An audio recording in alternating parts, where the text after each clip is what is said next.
हमारा एक्सरसाइज 1.2 का तीसरा सवाल है कि f x is equal to step x द्वारा प्रदत्त महत्तम पूर्णांक फलन f such that R tends to R न तो एकैकी है और न ही आच्छादक है। आइए इसको हम बताते हैं कैसे इसको सॉल्व किया जाएगा।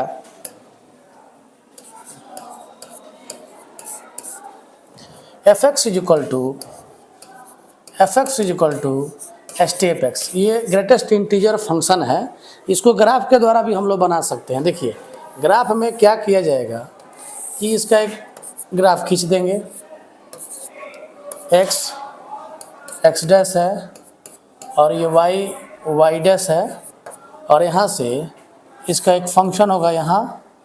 और आपको याद होगा, बहुत लोगों को जानकारी होगा इसका ग्रेटेस्ट इंटीजर फंक्शन का कैसे ग्राफ बनता है। और कहता है कि एक्स एक्सिस के पैरेलल एक लाइन ले लेंगे और एक्स एक्सिस के पैरेलल जब लाइन लेंगे यहीं पर ले लेते हैं तो इस ग्राफ को देखिए, यहाँ से इतने कोई बिंदु पे टच कर रहा है, कोई पॉइंट पे टच कर रहा है। और कोई ग्राफ खींचकर कोई फंक्शन आर से आर में हो और ग्राफ खींच देने पर अगर एक से अधिक बिंदुओं पर काटता है तो वह फलन न तो एकैकी होगा और न ही आच्छादक होगा। इसको मैपिंग के द्वारा भी हम लोग बना सकते हैं। देखिए मैपिंग के द्वारा मैं बनाने का प्रयास करता हूँ। आइए देखिए मैपिंग के द्वारा मैं बना रहा हूँ क्वेश्चन को कि अगर ये मैपिंग है और ये फंक्शन आर से आर में जा रहा है। अगर यहाँ ज़ीरो ले लेता हूँ, अगर यहाँ ले लेता हूँ, यहाँ पे मान लीजिए कि -1, -2, -3 और ये देखिए इसमें तमाम सारी संख्याएं होंगी। यहाँ भी 1, 2, 3। और आप कभी जानते हैं कि रियल नंबर में ये -1, -2, -3 के बाद भी इसमें बहुत सारी संख्याएं होती हैं। यहाँ पर भी -1, -2, -3 और यहाँ पर ले लेते हैं 1, 2, 3। और देखिए f x is equal to यदि अगर स्टेप एक्स है तो आप जानते हैं कि f1 लेंगे तो इसका वैल्यू 1 का स्टेप 1 हो जाएगा। अगर इसका वैल्यू अगर 0.1 लेंगे तो स्टेप 0.1 का वैल्यू कितना होगा? 0 होगा। स्टेप 0.2 का वैल्यू लेंगे तो 0.2 का वैल्यू कितना हो जाएगा? 0 हो जाएगा। ये ग्रेटेस्ट इंटीजर फंक्शन की प्रॉपर्टी है। और ग्रेटेस्ट इंटीजर फंक्शन की प्रॉपर्टी है कि कोई फंक्शन में किसी भी संख्याओं को उसके डोमेन में रखा जाता है तो अपने से छोटे पूर्णांक में बदल देता है। आप देख रहे हैं यहाँ, अगर यहाँ 0.9 ले लें तो भी इसका वैल्यू 0.9 का वैल्यू कितना हो जाएगा? 0 हो जाएगा। तो मैं आपको समझाना चाह रहा हूँ कि अगर यहाँ 0 ले लें तो स्टेप 0 का वैल्यू 0 होगा। तो देखिए 0 पर आ जाएगा, ध्यान देना है। और अगर 1 ले लेते हैं स्टेप 1 तो स्टेप 1 पर रहेगा, स्टेप 1 पे रहेगा। तो देखिए 1 पे है। लेकिन हमको बताना ये बात है कि 0 और 1 के बीच तमाम सारी संख्याएं होती हैं। आइए सारा का सारा कहाँ जाएगा? ये सब का सब 0 पर जाएगा। 0.9 भी कहाँ जाएगा? 0 पर जाएगा। आपका -1 पे जाएगा, -2 पे जाएगा, -3 पे जाएगा, 2 पे जाएगा, 3 पे जाएगा। लेकिन 1 और 2 के बीच में जो संख्याएं हैं वे सारी की सारी कहाँ जाएंगी? ये सब जो है 1 पे जाएंगी। 0.1 भी होगा, ये भी 1 पर। देखिए एक और फिगर मैं बना रहा हूँ और भी बातें स्पष्ट हो जाएगी।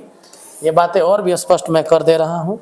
देखिए मैं अब दे रहा हूँ रियल नंबर में तमाम सारी संख्याएँ हैं और इस रियल नंबर में अब केवल हम 0 और 1 के बीच के संख्याओं की बात हम कर रहे हैं। 0 और 1 के बीच की संख्याओं की बात कर रहे हैं। तो 1 तो 1 पे जाएगा, 0 0 पे जाएगा। लेकिन समझने वाली बात यह है कि 0 और 1 के बीच तमाम सारी संख्याएं हैं। देखिए सब कहाँ जाएगा? ये सब 0 पे जाएगा। क्या आप बता सकते हैं कि ये मैपिंग क्या है? ये मैपिंग एकैकी नहीं है, ये आच्छादक नहीं है।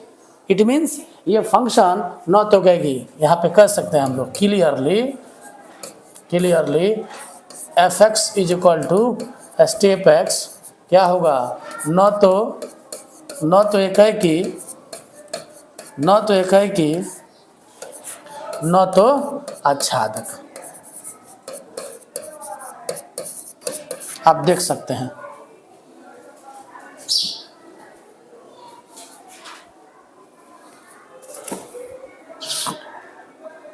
आइए इसके बाद हम लोग एक और सवाल देखते हैं। चौथा सवाल है इसका, देखते हैं। एक और क्वेश्चन मैं बनाता हूं कि चौथा क्वेश्चन है आसानी से कि f x is equal to क्या दिया है, मोड एक्स दिया हुआ है, ठीक है। और फंक्शन कहाँ से कहाँ में है, आर से आर में है। इस फंक्शन को एकाएकी आच्छादक हम लोग को टेस्ट करना है। तो एक तो रूल है कि आर से आर में कोई फंक्शन हो तो उसको ग्राफ बना देंगे। अब आप जानते हो बाबू कि एक्स डैश वाई डैश, तो ये ग्राफ जब बनाएंगे ना तो ये क्या होगा, ये भी शेप हो जाएगा, भी शेप होगा। और जब भी शेप होगा तो देखिए इस एक्स के पैरेलल अगर लाइन लेंगे तो क्या होगा, ग्राफ को एक से अधिक बिंदु पर क्या करता है, काटता है। तो आप देख लीजिए, अगर कोई फलन एक से अधिक बिंदु पर काटे तो फलन न तो एकाएकी न तो आच्छादक। Clearly F X equal to mod X, न तो एकाएकी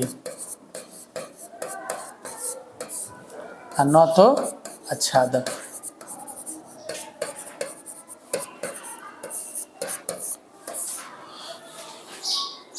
आपको मैथ के किसी भी कॉन्सेप्ट को यदि अगर समझना है तो आपको पूरे रिलेशन फंक्शन के सीरीज 1 से लेकर ये पूरा वीडियो को देखना होगा। तो मुझे उम्मीद है कि आप इस टॉपिक को बेहतर तरीके से समझ पाएंगे। ये आपका 5वां सवाल है। ये एक और मेथड से इस क्वेश्चन को बनाने का प्रयास मैं कर रहा हूँ। एक और मेथड से मैं बना दे रहा हूँ कि अगर f x is equal to, यदि अगर मोड एक्स है, अगर फंक्शन आर से आर में है, इसको अगर मैपिंग के द्वारा भी बच्चों बनाते हैं अगर, तो आप देखिए ये आर है, ये भी आर है। अगर 0 है, -1 है, +1 है, 0 -1 प्लस, संख्याएं तो बहुत है लेकिन एग्जाम्पल के तौर पे इतना से हमारा सारा काम स्पष्ट हो जाएगा। जैसा कि मैं बतला दूं आपको कि f x is equal to, अगर स्टेप मोड एक्स है, अगर एफ 0 लेंगे तो 0 का मोड क्या होगा, 0 होगा, यानी कि 0 0 पर जाएगा। और देखिएगा अगर यहाँ -1 ले लेंगे तो -1 का मोड +1 होगा, यानी कि -1 कहाँ आएगा, इस +1 के पास आएगा। अगर यहाँ 1 ले लेते हैं तो मोड 1 का वैल्यू 1 हो जाएगा, ये 1 भी कहाँ जाएगा, ये 1 भी 1 पर जाएगा। तो इस ग्राफ से, इस मैपिंग से आप समझ सकते हैं कि f क्या है, f न तो एकाएकी और न तो आच्छादक। चलिए आज के इस वीडियो में इतना ही, मिलते हैं अगले वीडियो में। हम लोग एक एक सवाल का एक जो है वीडियो बनाकर पूरे अपने YouTube पर डालने वाले हैं। इसमें आपको कहीं कोई शक नहीं है, पूरा मैथ का वीडियो आपको इस यहाँ पे मिलेगा। आप बने रहेंगे, चैनल को सब्सक्राइब करेंगे, शेयर करेंगे। धन्यवाद।